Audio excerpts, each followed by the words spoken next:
Herb. Herb is a plant.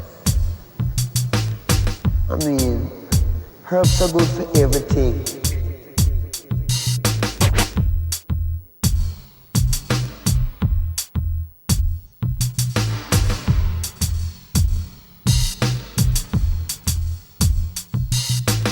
Herb.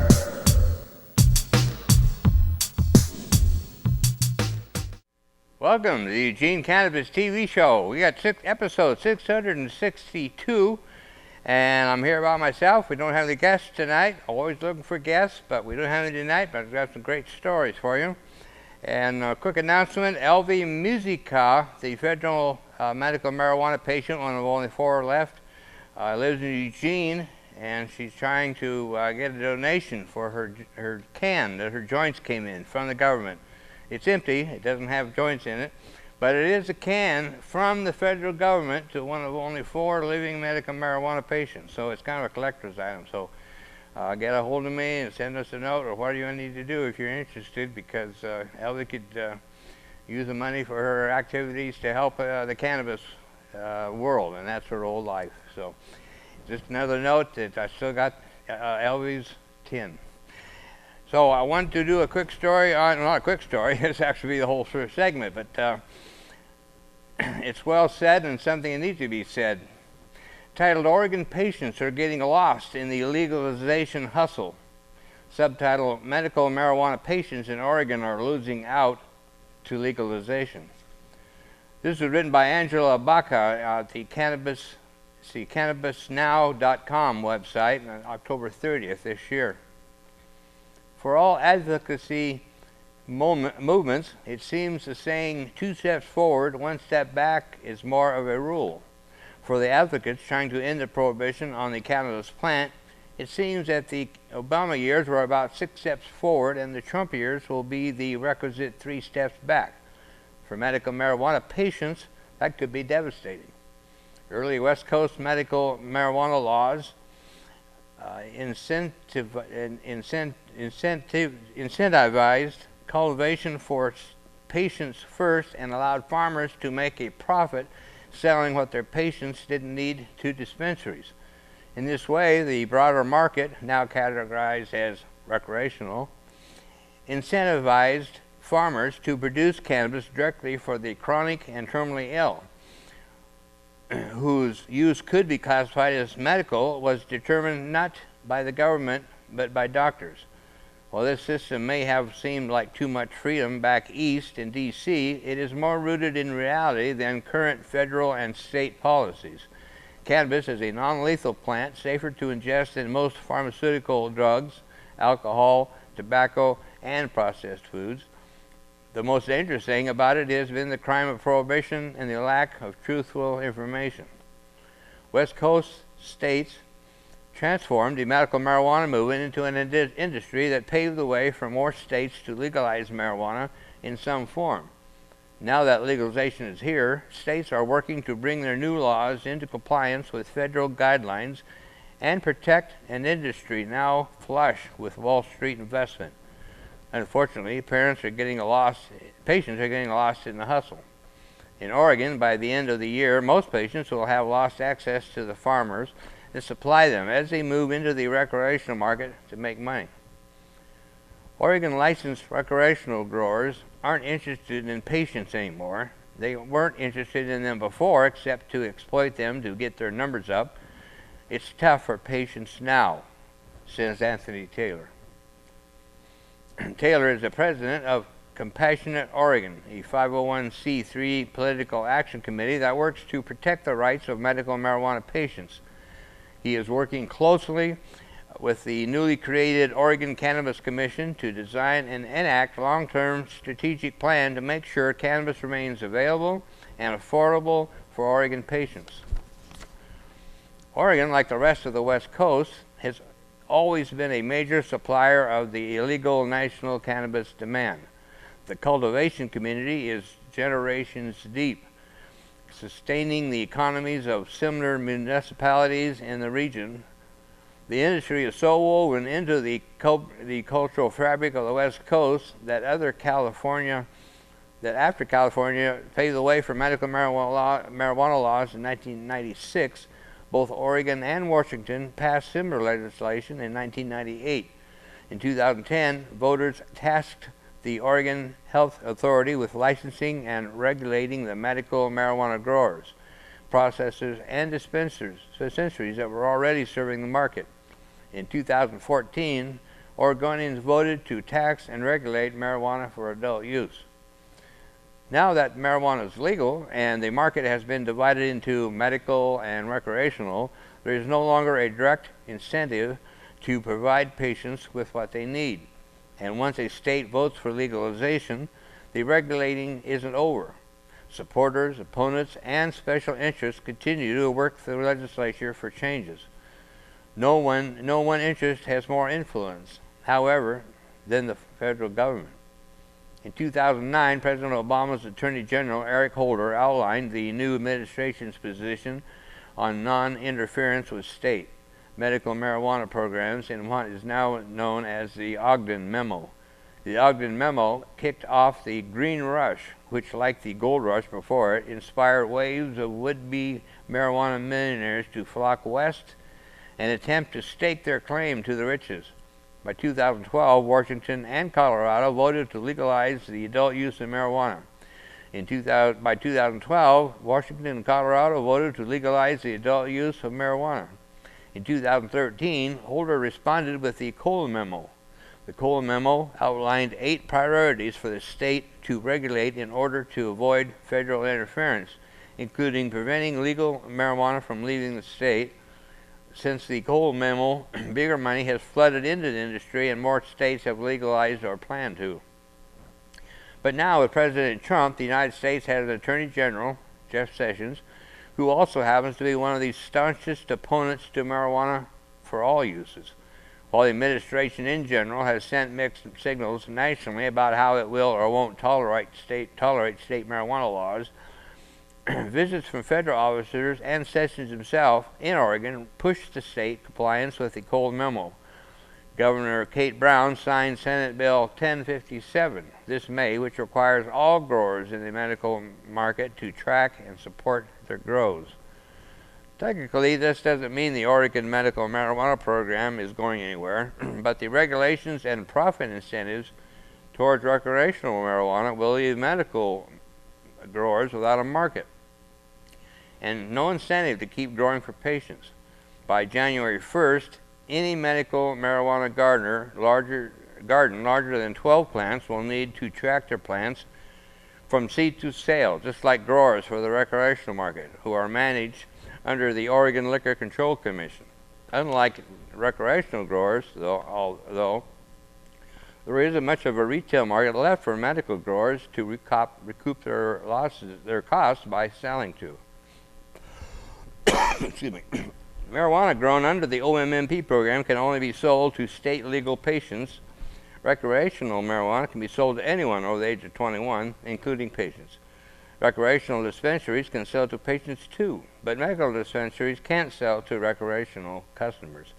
With the bulk of the market now classified as recreational, all but stores in counties where recreational marijuana is banned have converted their operations to recreational, and growing directly for patients is no longer a condition to participate.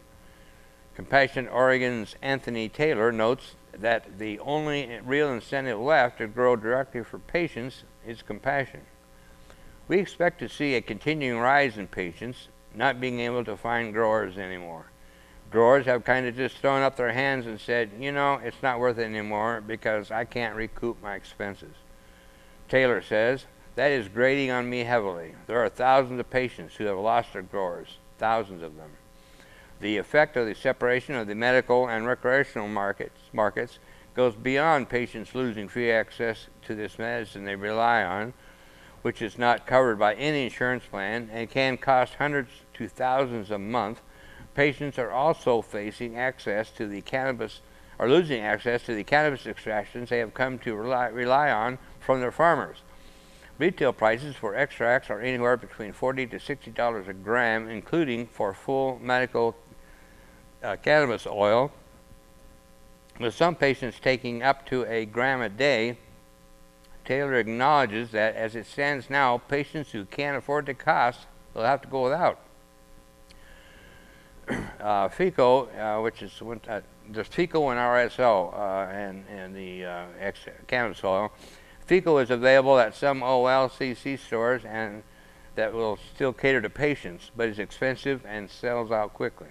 In August, Governor Brown signed House Bill 2198 into law, establishing the Oregon Cannabis Commission, which will make recommendations to the Oregon Health Authority to solve some of the problems patients are facing.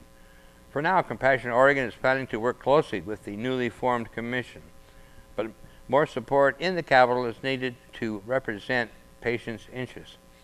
They don't care about patients in the legislature for the most part, Taylor says. They care about industry and taxes, who is growing what and who is diverting what. It's going to get tough for patients in the next couple of years, there's no doubt about it.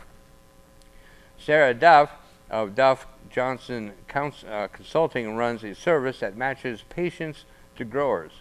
She says the new rules have squeezed a lot of growers out of the medical market and confused small businesses trying to stay afloat. She says the changes to the medical system aren't what Oregonians voted for. She says we have to get away from quick changes to the Oregon medical marijuana program that put us at risk of filling our jails with people growing cannabis. Voters made it clear they didn't want law enforcement resources going to lock up people for growing. So that's how you have it, and the medical is in trouble, and we are asking medical patients, if possible, to renew their card to stay in the program, because we need to keep that program alive. It's helping a lot of people. It still is, and they're trying to straighten out some of the most egregious problems with the program, the way they've evolved and the way things have been handled. Typically, the government is not very supportive of medical marijuana, including the state government. They've been done a lousy job of implementing the Oregon medical marijuana plan. They've overcharged patients since its inception. They haven't been open to including more conditions for people to use medical marijuana. They haven't been open about that at all. It took numerous times to get PTSD allowed for use of patients who use medical marijuana in the state of Oregon. We went through a petition process twice that I know of, and finally they did it through the legislature. So that's one of the few things the legislature has done right in this regard. But they've overcharged patients for years.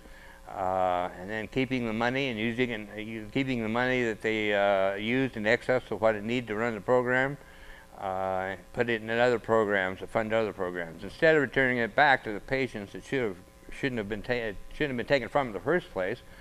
So the state's essentially living off the patients, and the Oregon medical marijuana program has been a what's the word, cash cow. It's been a cash cow up to this point. Even to this day, they're charging $200 for a patient to want to go out and get a grower. It's a $200 charge for that.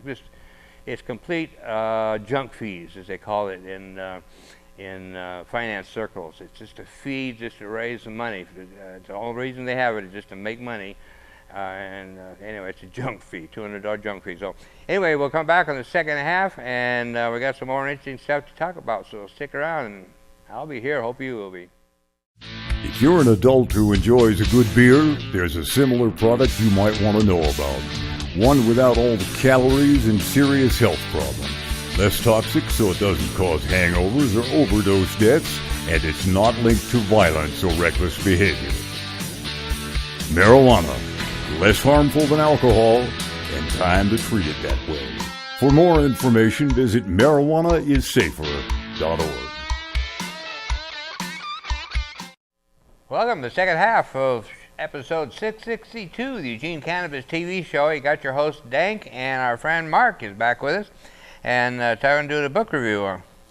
Right, and so I want to thank you first for letting me come over here. It was a fascinating book, and I wanted to share it with everybody. And so this book right here, I don't know if you can see the title, but it's called The Strength of the Wolf. It's about the secret history of America's war on drugs by Douglas Valentine, copyright 2009. And so I'm going to go back to the history about our so-called drug enforcement agencies. So it goes back to 1930, June the 30th, 1930. There was a narco division formed for the Foreign Control Board and the Narcotics Division of the U.S. Treasury. And it was called the Federal Bureau of Narcotics, also known as the FBN. And this goes way back, okay? And so after the FBN, you had the Bureau of Narcotics and Dangerous Drugs, and then you had the DEA, okay? And so the DEA was formed by Richard Nixon, like around July of 1973. Okay, so this is an example also, I want to say, of the Republican Party. They're always talking about making government smaller, but then they create spy agencies like the DEA and Homeland Security, and they in turn spy on the citizens and arrest us. Anyway, this book, Strength of the Wolf, talks about a lot of people. It talks about the Italian Mafia and people like Lucky Luciano, the Corsican Mafia, the French Connection, the CIA, and the guy that wrote this book also wrote a book called the Phoenix Program. It was a CIA program, so he did a good job. The director of the FBN, the Federal Bureau of Narcotics, was Harry Anslinger. And Anslinger's favorite narco pig was George White, who I really hate. I don't know if I hate Anslinger or White more, but I hate them both, okay? I'm glad they're both dead anyway. So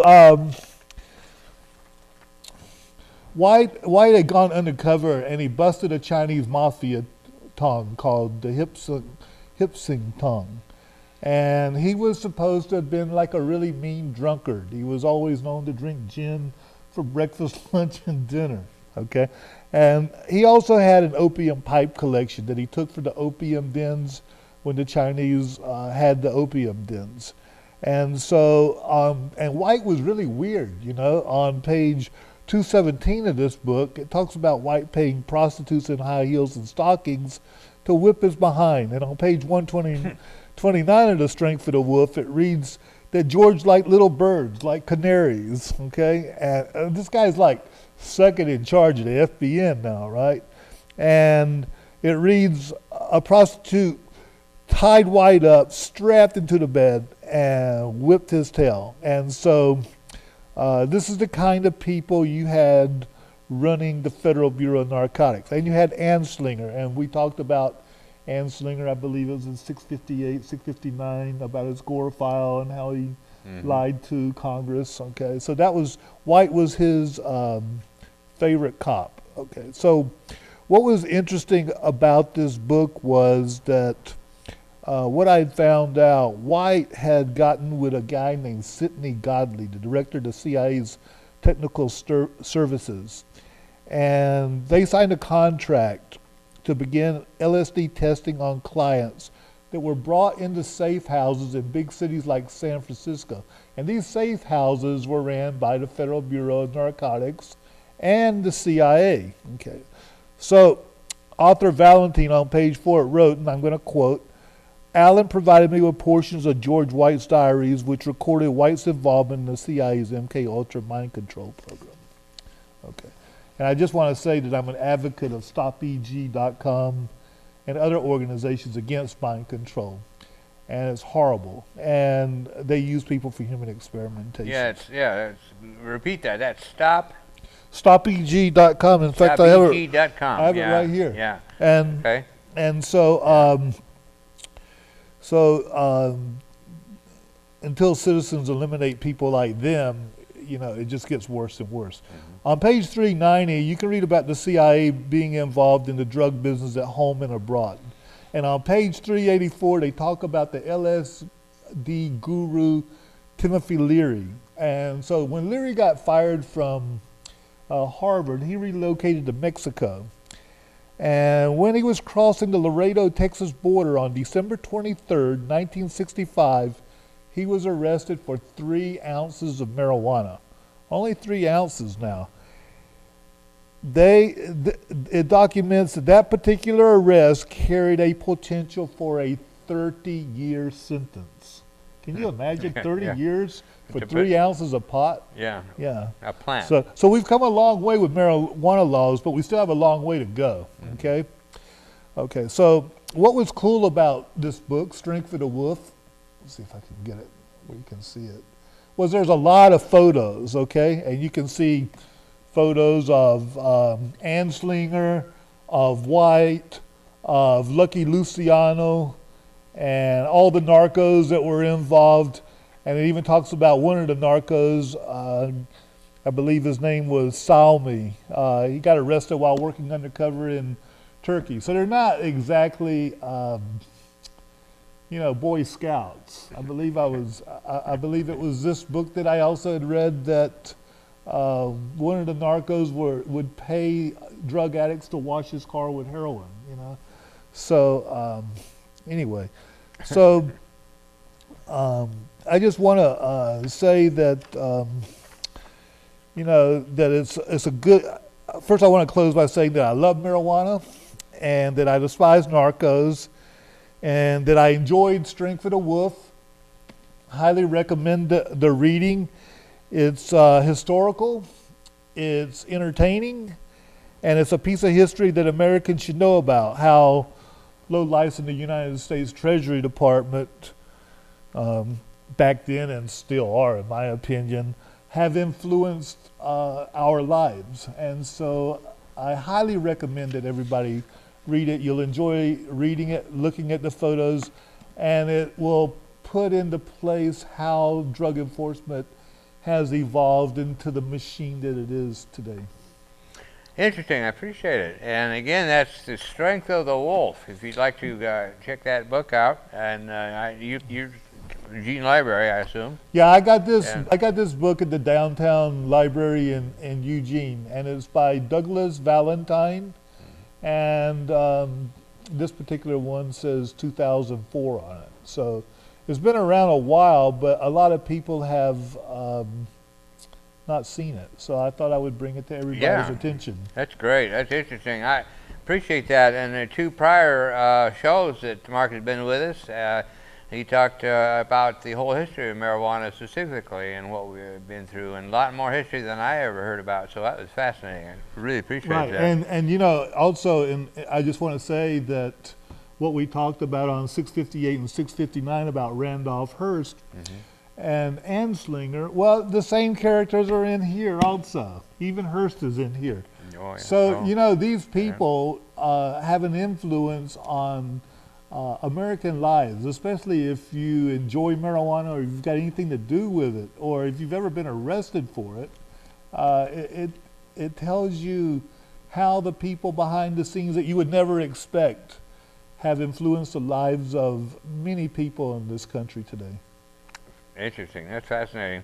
Another quick, we talked about this last show. I want to bring it up again. 3rd Annual Oregon Growers Cup is coming up in Riddle on December 9th. And I'm going to be there, it looks like. I have an open, just a matter of being sure I can get there. But I think we're going to be fine. It's $140 if you want to be a judge. It's $40 just to attend. And I've got to contact them, and the press pass is ready to go. So I plan on being there, so I should be doing some good interviews and talking to people. So I'll be letting you know how that goes if you can't make it. But it's not far away, December 9th, and really well worth going to. And I want to talk about the 2017 Portland hemp stock. It obviously didn't happen this year because here we are at the end of October, and it hasn't happened. But this was back in September. The article came out. I just haven't had a chance to get on there. But Paul Stanford wasn't able to pull off the hemp stock this year. That was due to his let's see. I'm trying to find it where I can read it real quick. What happened there? But anyway, he took his nonprofit company and went private, and then took in some investors, and then the investors did some underhanded bull BS like they do in big business. And now Paul is completely out, lost his business, his home, he can't. It's amazing how bad it's gotten. He's lost everything, so he wouldn't be able to do the Hempfest this year. And also, he invested every year. He donated, I think it was $50,000 right here. The Seattle Hempfest is counting on support from Paul Stanford also for the THC Foundation. They have for the last 10 years donated $50,000 per year, and Seattle Hempfest has been having all kinds of problems. They had to cut back on they had to drop 2 stages because of the expense problems and everything. But anyway, Paul is reopened and doing clinics again and trying to get back on his feet. But highest regard for Paul Stanford. Paul is one of the real icons of the state, as far as I'm concerned. Some say he's a charlatan, but I don't believe it. I believe that his heart is in legalization. Yep. Stay away from big business, Paul. Yeah, exactly. Well, yeah, exactly. And look what big business is doing to our cannabis. It's not pretty. You know, I heard affiliates with Corona Beer now are going to get into the cannabis business. Yeah, and in some ways it isn't surprising because we always heard that the beer companies were going to be are interested, and of course there was always talk about how Reynolds Tobacco was all ready to go. That hasn't come about that I know of yet, but it still probably could. It's wherever the money is. I've heard they've already done the research and development for the time when it does come. Yeah, I would be a bit surprised. So. Of course, we said for years, just legalize it, let's just make it freedom. We're looking for the freedom. That's the main thing we're looking for. So, well, I appreciate you coming in. And Mark came to the Harvest Festival, by the way, which was on the 28th of October. It rocked. And we had a great time. And keep your ears open for future events. I'll be talking about them. That's the Eugene Pot Club. Go on to Facebook and check out the page and sign up, like it or share it or whatever you want. I'll do all that. And the condition. I mean, the heart of the Hempfest lives on. As I'm trying to say, the Emerald Empire Hempfest. 420 for life. That's right. So anyway, let's stay tuned, and you're always welcome to come in and be on the show, or just come in and visit, just like Mark has done. And so, thank you for inviting me. You betcha. Well, thanks for coming in, and we're going to wrap this up. It's show 662. Stay tuned for next week. Thank you.